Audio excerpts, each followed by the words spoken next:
This is the bonus video. Here again, we're not giving legal advice. This is information only for community benefit, educational purposes. And we haven't gone to law school, so we don't know what legal advice is anyway. Don't worry, I'll cut all that out later. Now, we're going to review what we talked about in terms of paperwork to be presented to the court, because we want to get rid of this. We don't want to pitter-patter around. We want to make sure this is gone one way or another, these stupid illegal charges and so forth. So the first thing that we do with any traffic ticket, within 72 hours, if 72 hours has passed, then you don't have this opportunity, but within 72 hours, we send it back, refused for cause. And you have the example there that you can show the audience. Okay. We write across the ticket or presentment, whatever they send us, refuse for cause, we sign it, date it,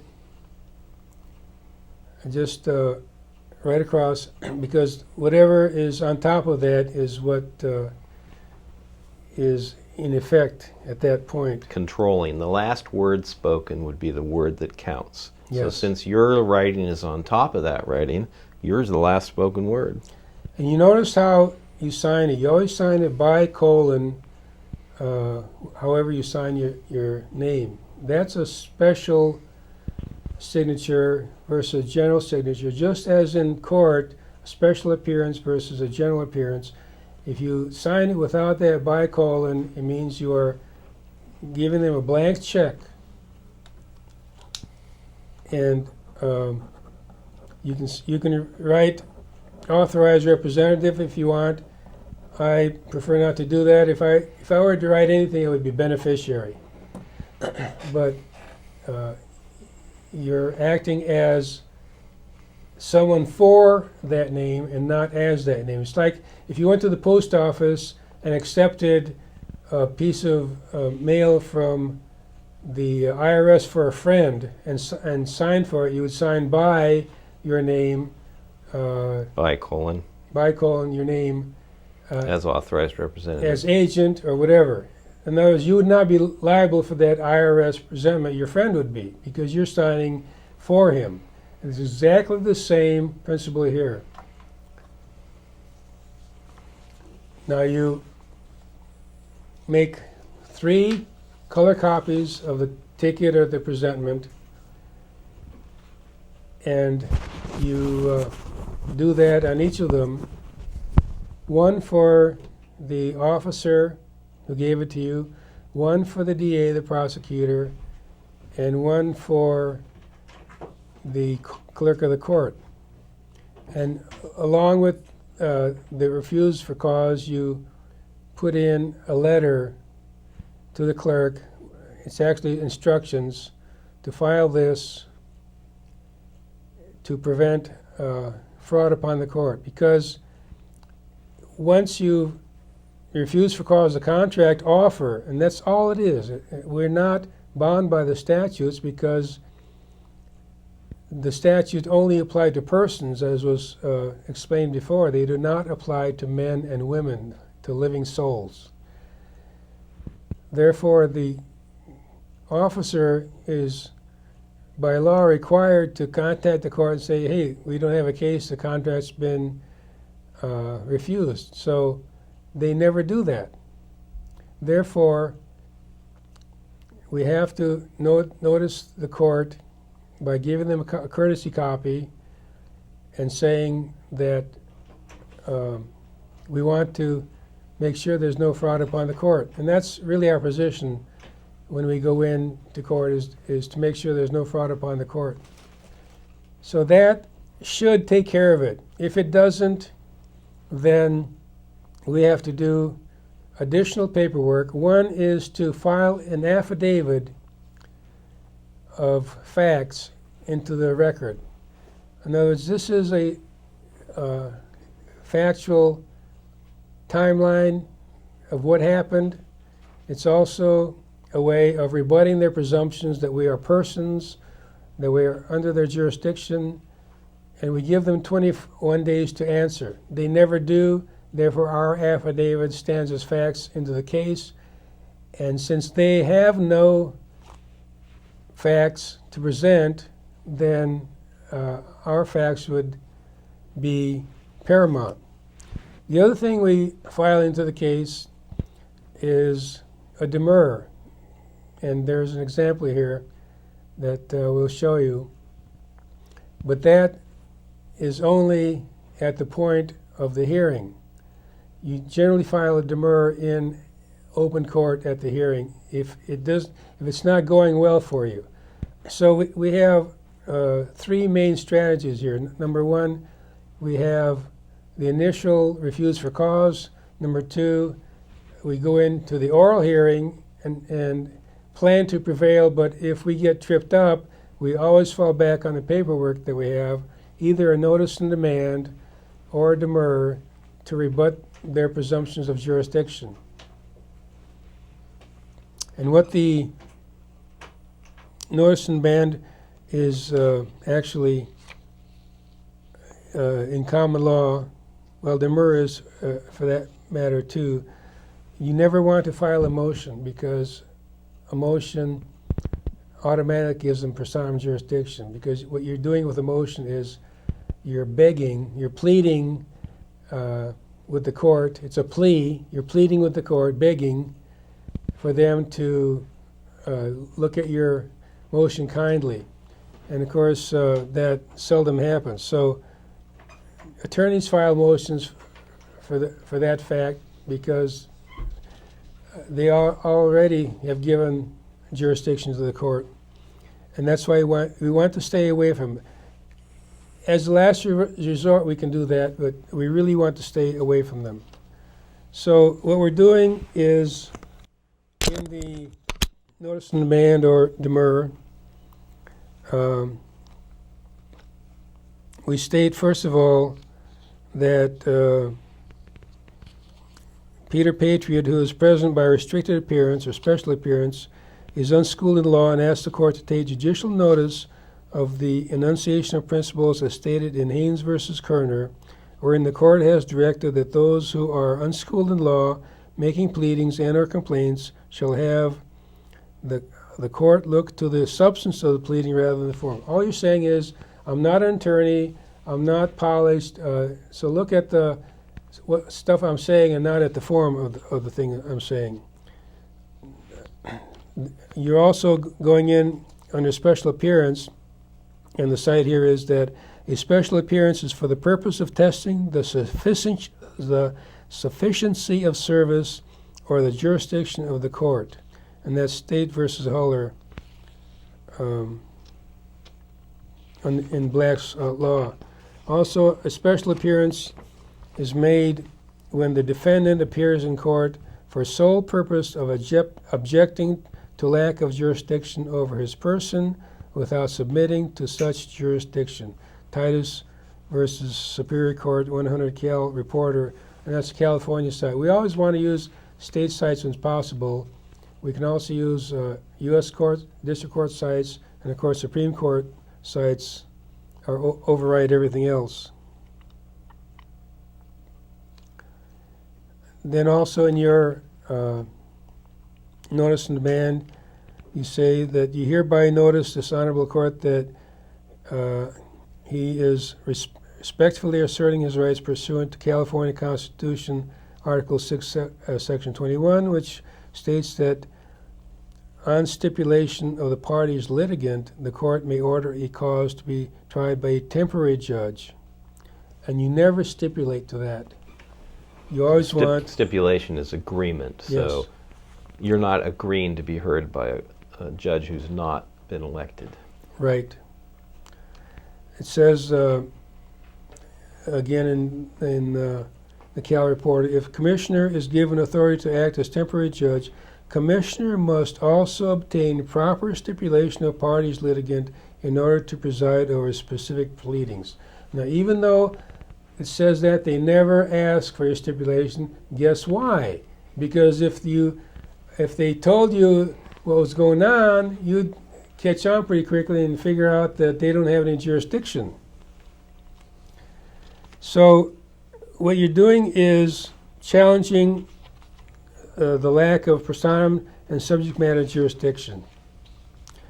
And there's a famous site, jurisdiction can be challenged at any time. Basso versus Utah Power and Light. The law provides that once state and federal jurisdiction has been challenged, it must be proven. 100 Supreme Court, 2502, 1980. So that's not very old. Once state and federal jurisdiction is challenged, it must be proven. So they have to prove it. They never do. What happens is that you challenge jurisdiction, and you challenge jurisdiction, and they just keep rolling along. Why? Because if they stopped and had to prove it, they couldn't. That's why. So that's why they're always trying to change the subject, go around the subject, evade the subject, and try to get you to override your paperwork with your testimony. Because technically speaking, paperwork is hearsay. Well, let's talk about the rule of three, George. Yes, there is a rule of three that we found is very effective. You have to ask or demand at least 3 times. Why? Because the principle is that the first time they have knowledge of what you're saying. The second time, if they continue to proceed, they have intent To violate your rights. to violate your rights. But the third time is willfulness. Malicious intent. They do not go past willfulness because you can nail them big time for that. So you always demand whatever you're demanding 3 times, and usually they cave. They give up on the third time. Yeah, we've seen it time and again. So that's why you have to stay on point. You'll say, excuse me, sir, but the district attorney has not proven jurisdiction, and you have to specify subject matter and personam. The district attorney, the prosecutor, has not proven either personam or subject matter jurisdiction. And you have to state that 3 times because it's not up to the judge to prove it. He's going to say, well, we have jurisdiction. If you say, well, you haven't proven jurisdiction, he say, we'll have jurisdiction. Well, they do in rem, and that's the jurisdiction of the case. They've created the case, and so obviously they have jurisdiction over that. But personam and subject matter is specific, and you have to specify those, otherwise they'll give you that answer 3 times.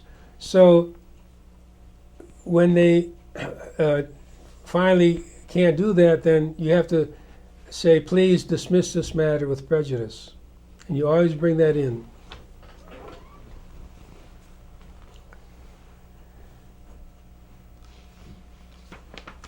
Now, the main issue here is the complaint.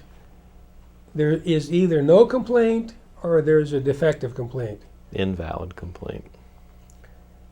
And I have not yet seen a valid complaint because the one that's writing the complaint has to have first-hand knowledge. Now, the DA usually writes a complaint. Does he have first-hand knowledge? He hasn't even seen you until you've gone into court. How can he have first-hand knowledge of the crime crime that got committed? Yeah. He wasn't there when So- when you were speeding or when you hit somebody with a baseball bat. So point being, they have no first-hand knowledge, and the complaint they usually give, if there is a complaint, okay, 90% of the time, and 99% of the time in traffic cases, there is no complaint. So that's why you always ask for the charging instrument, and when they don't have it, they have to dismiss. There's no 2 ways about it. and you do not give them a chance, they'll say, well, are you asking for a verified complaint? You say, no, you have to have one right now. What am I pleading to, okay? I'm sorry, you don't get a second chance. If I have to follow the rules, so do you. Therefore, when you ask for charging, or demand the charging instrument, I'm sorry, respectfully demand, you never ask. When you respectfully demand the charging instrument, you stay on that point. They'll always say, well, Mr. Doe, you know, you've been charged with speeding. That's a very serious offense. How do you plead? Excuse me, sir, but do you have the charging instrument? Because I cannot plead to air. I cannot plead to the sun. You got to give me a charging instrument to plead to. Do you have one, yes or no? They're going to drop it at that point because they know that you're not going to let that bone go. You have to be like a dog with a bone. You're not going to let it go for anything. You're going to fight over your rights, because if you don't fight for your rights, you don't have any. Well, then I'm going to enter a plea for you. I'm going to enter a not guilty plea on the defendant's behalf. Excuse me, sir, where is the charging instrument? Hello? Do you have one, yes or no? Well, no, you should say, sir, I am not refusing to plead. That's the key word. I am not refusing to plead. There is nothing to plead to. Exactly, good point. And because if you refuse to plead, then they can enter a plea for you. Now, I've had them, as soon as I go in there and say, I'm not here, I'm here by special appearance, not to plea or testify, but to challenge jurisdiction, they at that point, the judge enters a plea. Okay, we're going to set this for trial in 30 days and so forth and so on. Okay. You know, this is called due process. They haven't read me my rights. They haven't read me the charges. They're just going to set it for trial, right? I object. Improper arraignment. So you have to know this stuff. The requirements for Penal Code 988 for a proper arraignment have not occurred. And that's the key. You have to object. Learn that word. Objection. Objection. Due process violation. Objection overruled. they can do that too. But you see, it's on the record. So exception. Yes, you can say exception, and that means I want it put in the record that I've objected so that I can appeal this later. If you don't object to it, and you don't make the judge note the objection, then you can't appeal it later. Very good point.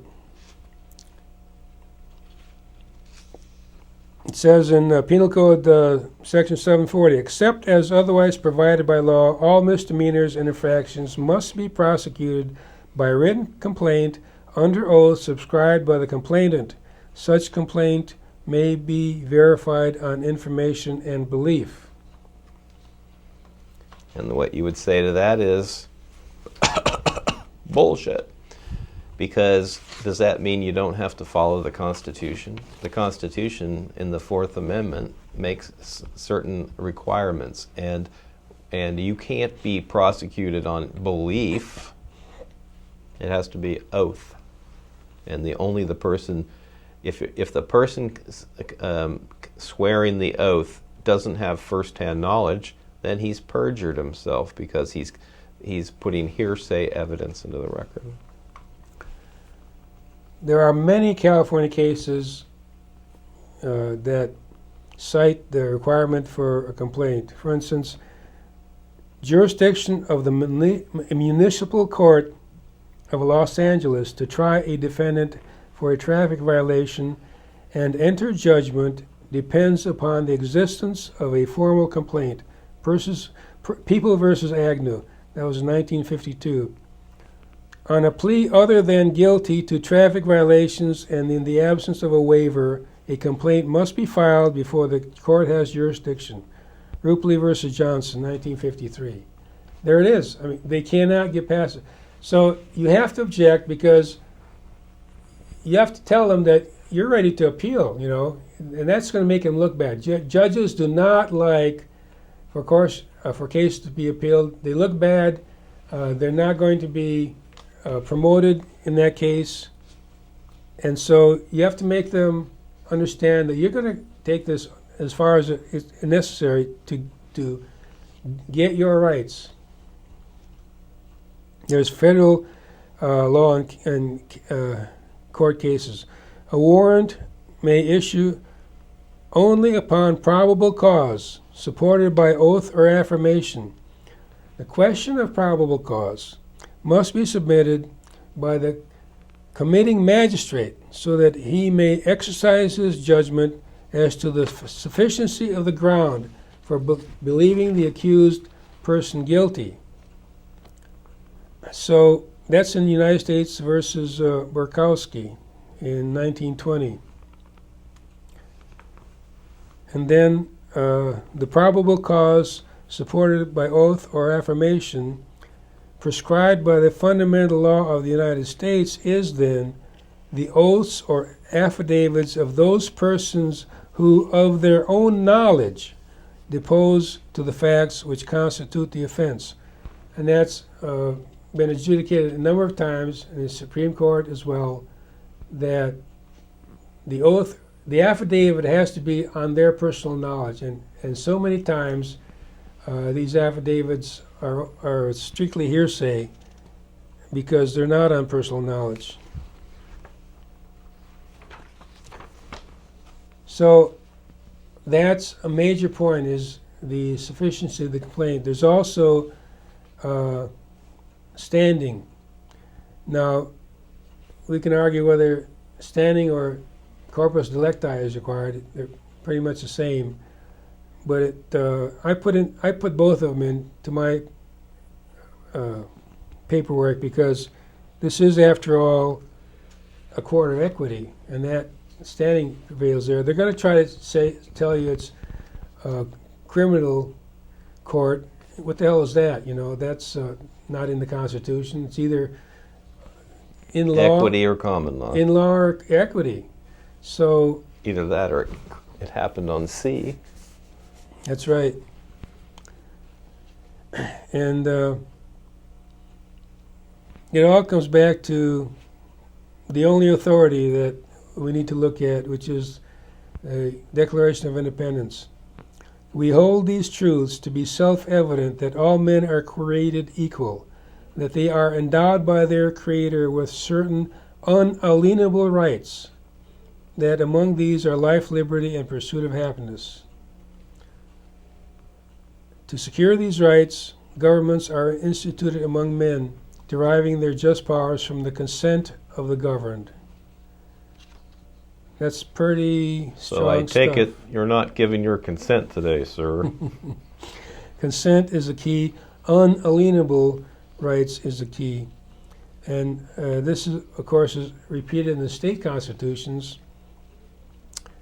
In California, whereas the people of California have presented a constitution, in which, on due examination, is found to be Republican in its form of government. And this is the Act of Congress for the admission of California into the Union, Volume 9, Statutes at Large, page 452. So all this thing that we're presenting is based on cites, on law, on adjudicated case law. It's all there, black and white. And these people are just steamrolling past all that. So we have to get knowledgeable with the law so that we are able to cite it and use their cites against them, their rules against them. The state cannot diminish rights of the people. Hurtado versus California. It's an 1886 case. It is the public policy of this state that public agencies exist to aid in the conduct of the people's business. The people of this state do not yield their sovereignty to the agencies which serve them. Government, California Government Code Section 11120. And so we cite all this. in our paperwork. No evidence of corpus delicti. In every criminal trial, the prosecution must prove the corpus delicti, or the body of the crime itself, that is, the fact of injury, loss, or harm. People versus Sapp. And also, in every prosecution for a crime, it is necessary to establish the corpus delicti, i.e. the body or elements of the crime. People versus Lopez in the Cal Reporter. They don't have the corpus delicti. They can't establish injury. They can't establish the body of the crime. Finally, there's no ratification of commencement. This is Federal Rules of Civil Procedure 17. Now, relating to the real party of interest. The real party of interest, yeah. But preceding that, according to the Federal Rules of Civil Procedure, there's only one form of action, and that is civil action. Rule 1. These rules govern the procedures in all civil actions and proceedings in United States District Courts. Rule and 2. They're all judicially cognizable because of Rules of Evidence of California Code 451 and 452, which says the court shall take judicial notice of the Federal Rules of Civil Procedure. Yes, and that's So they have to. that's a case in all states. Rule 2, one form of action. There is one form of action, the civil action. So there is no criminal action. It's all Money. bullcocky. It's all about money. It's all about contract. And if you consent to the contract, hey, you got to pay. So the whole point of this exercise is to show you how to prevent from getting entrapped, from getting tricked into consenting. Now, it says also in 27 CFR 7211 that commercial crimes, any of the following types of crimes, federal or state, offenses against the revenue laws, burglary, counterfeiting, forgery, kidnapping, larceny, robbery, illegal sale or possession of deadly weapons, prostitution, including solicitation, procuring, pandering, white slaving, keeping house of ill repute, and like offenses, extortion, swindling and confidence games, and attempting to commit, conspiring to commit, or compounding any of the foregoing crimes. Addiction to narcotics, drugs, addiction to narcotic, drugs, and use of marijuana will be treated as if such were commercial crime. So all those under 27 CFR 7211 purport to define the crimes as commercial. Now, who would have thought it was a commercial crime to kidnap somebody? It sounds like sounds pretty trespassy to me. I mean, if somebody's going to grab your body and haul off with it, that's not a commercial crime. And that's the point, that most people don't understand that these courts are private. You can look them up in Dun & Bradstreet. They're private companies. They have a CEO. They're set up as private businesses. And so when they give you a presentment, a ticket, a summons, a warrant, that's an invitation to use their services. You can refuse that. Refuse for cause. It's only an invitation. It's only an offer. You can always refuse the offer. So that's the important point. And when you understand that, then you know how to do that. So I'd like to show a conditional acceptance here that we did. So you see up in the left corner, here's a picture of the California Republic bear flag, and I label it underneath as the 1849 flag. And putting the flag on your presentment identifies what form of law you're practicing. So I'm practicing the law of the 1849 Constitution. And then it's the upper left corner, it's to Carolyn Fowler, care of 100 Santa Rosa Avenue, room 8. So who's Carolyn Fowler? She is the city attorney who is bringing the charges in this matter. And you'll notice that I don't have it labeled to the city attorney, and I don't have her name in all capital letters. I have it in her personal private capacity, and I have it to her, care of the city. And then up here we have the peel off label from the certified mail sticker that was on there, and then it states conditional acceptance of charges. And it'd be like, I, John Doe, one of the people of the Republic of California, in this court of record, do depose and say. So if you say do depose and say, it's an affidavit. And when I have footnotes here for one of the people, the footnote for one of the people is, 1, it's the public policy of this state that the public agencies exist to aid in the conduct of the people's business. The people of this state do not yield their sovereignty to the agencies which serve them. California Government Code, Section 11120. Which I believe George just read you. And then we have, in this court of record, 2, California Constitution, Article 6. Down here at the bottom, these are the footnotes. California Constitution, Article 6, Judicial Section 1. The judicial power of the state is vested in the Supreme Court, Courts of Appeal, and Superior Courts, all of which are courts of record. So they're telling you that all courts are courts of record. And then also below that, you'll see that I have it listed that, no, maybe I don't. Anyway, a court of record proceeds according to common law. So I do depose and say that I am not a 14th Amendment United States citizen, and I am not the all capital letter name John Doe, a legal fiction. I am responding under threat and duress only. I don't consent to contract, and I conditionally accept the presentment from Michael Casey, who's the Deputy District Attorney, or not District Attorney, City Attorney, upon proof of claim of the following. So I'm not in dishonor here. I'm not dishonoring their claim. I'm saying that you're going to have to prove your claim. And what claims are you going to have to prove? 1, that Carolyn Fowler, as respondent superior, which means they're the one in charge, or her appointed agents, has any jurisdiction over me in the matter stated in the attached presentment, SRC, and then that's the case number, or the matter number.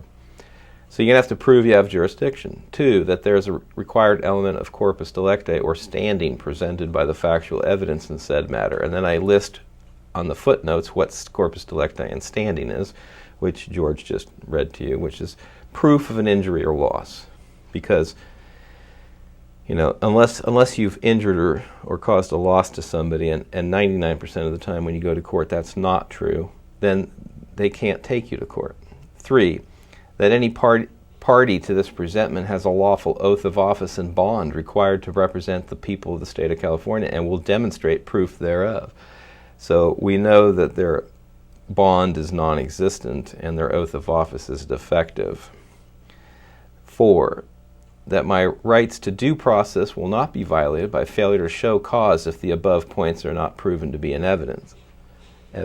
So if you don't prove your case, then you can't proceed. And my due process rights, I have a right to discovery. You have to tell me these things. I have a First Amendment right to redress a grievance. I present the grievance, and you have to answer it.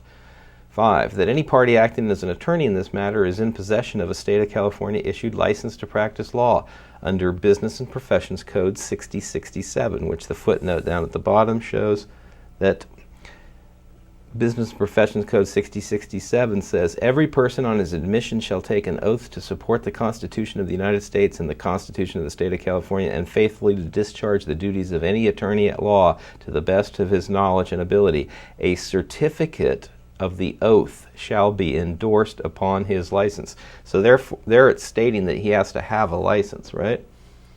and yet none of them have a license issued by the state of California. All they have is licenses issued by the Bar Association, which is a private company. It's like Walmart issuing licenses to practice law. 6, that the Superior Court of California County of Sonoma operates under the requirements of the California Constitution as a court of record. And then a court of record is a judicial tribunal having attributes and exercising the functions independently of the person of the magistrate designated generally to hold it and proceeding according to the course of common law. That's important because in common law you can't use any codes or statutes. Common law doesn't include those. 8, that Jose Gillian, who's the chief clerk of the court in Sonoma County, does not have a financial interest in this matter as his salary comes from the same source that any fees are sent that are paid to in this matter. In other words, you collect a fee and it goes to his salary ultimately. 7, that Carolyn Fowler does not have a financial interest in this matter as the proceeds of all court cases go to the same revenue stream that pays her or her agent's salary. And then I put the self-executing contract part in. Failure to rebut each point in affidavit form within 21 calendar days after receipt thereof, and how do I know when they got receipt? The certified mail is going to tell me, will be silent acquiescence and tacit agreement, footnote 8. Acquiescence. Acquiescence and laches are cognate but not equivalent terms. The former is a submission to or resting satisfied with an existing state of things, while laches implies a neglect to do that which the party ought to have done for his own benefit or protection. In other words, you have rights, but if you don't express your rights, you lose your rights. So if laches happens after a period of time goes by when you should have made your rights known and didn't. And so if they're not going to answer these questions, they're going to lose the right to claim them later. That the presentment is a fraudulent claim which will cause an estoppel and bar any legal proceeding regarding this matter by any party against John Doe or John Doe in all capital letters. It will also show intent to commit fraud. So they got 21 days to answer the letter or it'll be considered fraudulent. I, John Doe, am not a 14th Amendment citizen. Well, I said it before, but I'll say it again. A person, in quotes, which is a legal fiction. I'm defining it as legal fiction. The public vessel, John Doe in all capital letters, and claim all my God-given rights, United States constitutional rights, and any and all rights, and waive no rights or remedies. You have to make the claim for your rights or you don't have them. So write that sentence there, I'm claiming the rights. I cancel and revoke my signature in power of attorney on any and all instruments in possession of the governments of the United States in all caps and state of California in all caps, wherein a meeting of the minds or full disclosure was not explicitly given. A self-executing contract will ensue wherein each party proceeding in this matter without showing proof of lawful claim evidenced by answering each and every point above in a sworn affidavit will owe John Doe $10,000 for intent to commit fraud through tacit procuration. The parties will authorize John Doe to place a lien for the amount for the debt owed against any property belonging to the parties involved, and then send any response to the notary without recourse by John Doe, authorized representative of John Doe in all capital letters, and then it's notarized. And there we have a conditional acceptance that if the parties don't answer after 21 days, we'll send a notice of default and notice of estoppel, which bars any legal proceedings after that. And we'll have the notary send these things, which will guarantee that it has been put into the public record, that it's really private because it's sent to the individuals privately, and that after they refuse to agree to it, that they've entered into a contract. You know, I mean, if you can enter into a contract to be liable for the vehicle code just by acceptance of the license without them even telling you, because nobody reads the vehicle code and they didn't give you a copy when you got your license, then they certainly are going to enter into a contract in this case because they were given notice and they refused to do due diligence and protect their rights. A couple of important points. You mentioned that you don't want to be in dishonor. Dishonor is a legal principle where you do not answer properly somebody's presentment, claim, or whatever. Dishonor can be refusal to answer, silence, and you've seen the quotes for silence being acquiescence. That's why when IRS sends you a bill and you don't answer it, hey, eventually you're going to have to pay that because you didn't you dishonored their presentment You didn't object to it. by your silence. You can also refuse and say, go to hell, or screw you. That's a dishonor because that's outright without giving any reason whatsoever. Now, you can also accept, and that would be honorable, or you can accept conditionally. And this is what Jeff just brought up. And by conditional acceptance, you can say, well, all right, I got my checkbook right here. I'll write you a check immediately if you can prove your claim. And these are what the proofs that I need for you to prove your claim. If you can't prove it, then hey, buzz off.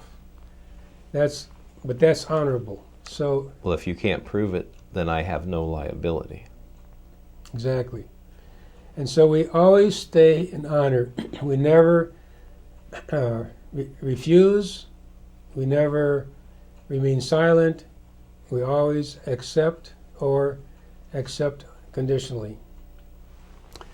And that is one of the what Jeff showed you there is one of the three main things that we do in terms of paperwork. The first thing, of course, is a refusal for cause that we do on the ticket or the presentment initially. The second thing, It has to be done within 72 within hours. 72 hours. The second thing is that we put in an affidavit into the case stating the facts. And since they are not going to rebut it, then those are the only facts that are in the case. And that's a pretty powerful position to be in. The third thing is that we send a private letter to the prosecutor, in this case the city attorney or the county prosecutor, and make them an offer. They made us an offer, we're going to counter it. That acts as a private letter rogatory, which very often they will drop it right there because they see that it's to them privately, not to the office, not to the county, but to their private person, their individual. And when they see that, and by the way, you can say, what was her name? Carolyn Fowler. You can say Carolyn Fowler, DBA, Carolyn Fowler in capital letters. In other words, you understand that you're going after her personally, but you understand that she's doing business, DBA, doing business as the all capitals person, the office of the person. So when they see that, they know that you know what's going on. Besides the fact that you've given them the conditional acceptance. So when you do that, they will often drop the thing right there. But since they didn't answer, you can go after them for damages. I mean, this is fraud. This is out and out blatant fraud. And of course, the fourth thing that we have is the notice and demand, or the demur, that you bring with you. You stick in your back pocket in case you have to whip it out, and you get. And you can serve paperwork in court. Bring it 3 copies with you and Right. go, I want to put this into the record now. And Yes. they will stamp them and serve them immediately. Demurs generally are filed in open court. You can file other paperwork with the clerk of court before or after, depending on the timeline of the case. So those are the 4 paperwork things that we would have. And you only need that demur if you can't prevail orally. remember that all paper is hearsay. Your testimony overrides anything that you might have written, so you have to be very careful what you say in court. That's why we are so emphasizing the oral aspect of this. And you can show them a copy of the demurrer there. It has to be on legal paper, okay? We found that if it's not on legal paper, it's not legal. What is it if it's not legal? It's, Well, you can't see it's 14 inches. well, this is a copy of the demurrer. It's legal. You can show them, you know, the heading and all that. It has to be in Legal paper is 14 inches and Yes. regular paper is 11 inches. Right. It should be in court format there. And if it's not on legal paper, then all it is a love letter. And you have to understand that. That's why we file everything at this point on legal size paper. So here's George's, I don't know what you would call this. That's the demurrer, I believe. Okay, and you can see at the top, it's from Peter Patriot. This is where the person filing the paperwork puts their information up here. And then this is the title for the court. This is the heading. And it's the people of the state of California is the plaintiff, and Peter Patriot's the alleged defendant. And here's the alleged case number, and then the demurrer to complaint and objection to charges. And then you're listing per Penal Code 647F, pursuant to California, what is it? PC. Penal code. Penal Code, okay. 1002, 1003, 4, 5, and 6. Okay. Then And it's important that you do not state that you're the defendant. You state that you're the alleged defendant, and you also state alleged case number, because if you state a case number, then you agree that there's a case. And there is no case unless you agree to it. This is the important point, that it needs your consent. So, okay, and then we say, all parties and attorneys of record, please take notice. So you're demanding or requiring, well, you should, yeah, that they take notice because you want them to do due diligence. You're giving them notice. Peter Patriot, hereinafter alleged defendant, is one of the people for which the California Constitution was created, and in this court of record hereby file a demurrer to the cause of action relative to the complaint, which has not been filed, in this case, anyway. On the following grounds: 1. I, Peter Patriot, alleged defendant, withdraw the plea of not guilty made by the magistrate at the hearing held on June 6, 2010, as is my right pursuant to Penal Code 1018. Penal Code 1018. Unless otherwise provided by law, every plea shall be entered or withdrawn by the defendant himself or herself in open court. So you see, if they plea for you, you can reverse that plea because you can withdraw it. This section shall be liberally construed to affect those objects and to promote justice. They don't like it very much when you do reverse it, though. 2. The court has no jurisdiction of the subject or the cause of action alleged in the pleading. See Donald Ralph versus the Police Court of the City of El Cerrito, 84 Cal, Appellate 2nd 257. 3. There is a defect or misjoinder of the parties. Now, you want to explain that, George? well, when the prosecutor prosecutes the case, who's he prosecuting on behalf of? Because it's not himself, obviously. He's saying it's the people of the state of California. And there has to be an injured party that's the plaintiff, a real party of interest. Yes, and so if you ask him, well, show me your delegation of authority, he can't produce it. How are the people of the state of California going to give him a delegation of authority? So that's a misjoinder of parties. There's no real party of interest there. Okay, 4, the pleading does not state facts sufficient to constitute a cause of action. Now you'll notice every time you have a complaint, you're required to show facts. And yet, if you have a traffic ticket or a penal code violation, it just states you violated Penal Code 148.1, obstruction of justice. It doesn't have any facts listed in that complaint. And if you don't have facts, then how do you present anything? There has been no probable cause determination before a magistrate that has been held in this matter. A commissioner is not a magistrate. When you're arrested, it's almost a requirement that you be taken before the magistrate immediately for a probable cause hearing. If you're smart, you're going to demand one. You're going to demand to be taken before the magistrate immediately for a probable cause hearing, and then the officer can state to the judge, this is what happened, and blah, blah, blah, blah, blah. And then you can state, well, there's no injured party here, and I haven't seen any evidence of a contract that I've violated, and you don't have any jurisdiction over me. This officer doesn't have an oath of office, so he's not actually a police officer. Among other things. I mean, if you know what you're talking about, you keep a piece of paper in the car with you that has all of your sites on it so that you can refer to them. Good point. So that is what a demurrer looks like. You can make it into a notice of demand. It all depends upon your preference.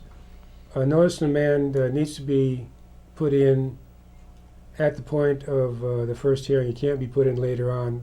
The demurrer can be put in later on, especially if the judge makes a plea for you, because you can use Penal Code 1018 to withdraw that plea at the next hearing. And the demurrer is put in lieu of a plea. Yes. It's a challenge that there's no law that applies to me here. And one of the frailties of a demurrer is that if the judge rules against you, then you've admitted to the facts of the case and that you're only challenging the law in the demurrer. So if the judge rules against you, then he can order you guilty without trial because you haven't made any objection to the facts. But then again, that's not a big loss because the trial is a kangaroo court anyway, and unless you know how to proceed on the merits, you see, you never want to get to the merits of the case. You're challenging jurisdiction. That's where people win, is by challenging jurisdiction. If you ever go to the merits of the case, you're going to lose 99% of the time, unless there's some egregious misconduct by the officer or something of that nature. So it's not a big loss to not proceed to trial.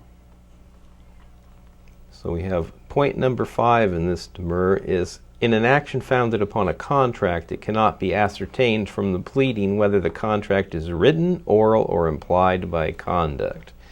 So if they're going to make it a contractual violation, they haven't put the contract into evidence and let you know of it. Right. In this case, there was also a due process violation, but that was specific to the case. So you can list any number of things. We went over the things that I would list. The real party interest. Actually, we haven't quite finished that yet. And that's Rule 17, Federal Rules of Civil Procedure. In other words, the alleged defendant objects that the real party interest has not, number 1, ratified the commencements of the action by the current plaintiff. Ratification of commencement is a specific term. We'll get into that. Been joined as a co-plaintiff or been substituted as a plaintiff in place of the purported plaintiff. So there's no real party of interest here. And alleged defendant respectfully demands that alleged plaintiff certify to this honorable court that they are the real party of interest, number 1. Number 2, if you are not the real party of interest, then answer who is. Number 3, what is that interest? Is it contractual, fiduciary, or other? Number 4, what interest, such as fiduciary relationship, does the real party in interest allege? Number 5, that the real party in interest formally granted you capacity or authority to act as the representative. And number 6, admissible evidence of said authority in the form of a certified copy of a contract, letter of appointment, or other similar evidence delivered to the alleged defendant. So that's what real party of interest is. In other words, if they're not the real party of interest, if they're not the one that's been injured, then do they have any kind of authority in the form of appointment, letter of appointment, contract, or whatever, a certified copy of which needs to be entered into the record. Otherwise, there is no real party of interest. Hello, case dismissed. So that about covers it. That's what we would put into the demur or the notice and demand, and that would be your last plank. But every one of these steps is fatal to their cause. If they keep going, it is such a blatant, monstrous fraud that you can go after them for damages for that fraud. What I would do is enter file either into the record or a permanent record into either the county recorder, or open a case file in the United States District Court and put it in there. Your fee schedule. Your fee schedule for the time that they take on the side of the road, in court, whatever, and your fee schedule for fraudulent presentments. And then you have it on the record. You can always refer to that instead of writing it up every time that we're charged with these things. And this situation is actually getting way out of control. The local police agencies and so forth are telling their officers to increase their tickets by 10 or 20% because they're so dire in need of funds at this point. One town in back east in New Jersey fired half the police force. Yes. So everybody's broke. So let me go back to the timeline for the traffic ticket. Here we have, you send the ticket back within 3 days. You're under your right to cancel contracts. You send in afterwards, in later, a conditional acceptance requiring proof of claim and to show cause. You require a response within 21 days. And if you don't have that much time, you can use 10 days. UCC allows 10 days as a response time. You send these presentments by proof of service through United States Postal Service certified mail. And then you would send, after you didn't receive a response, which they're too busy to respond to you, and they never do. So you send a notice of default estoppel to the clerk saying that you are now legally barred from proceeding in this matter. And then the last thing is you go to court and present yourself correctly. That's with the paperwork that you're going to read off of, and you know who you are. So you present yourself, correctly, challenge jurisdiction, present your paperwork, and if they don't dismiss, you demand to see the verified sworn complaint and demand dismissal. Well, thanks for watching.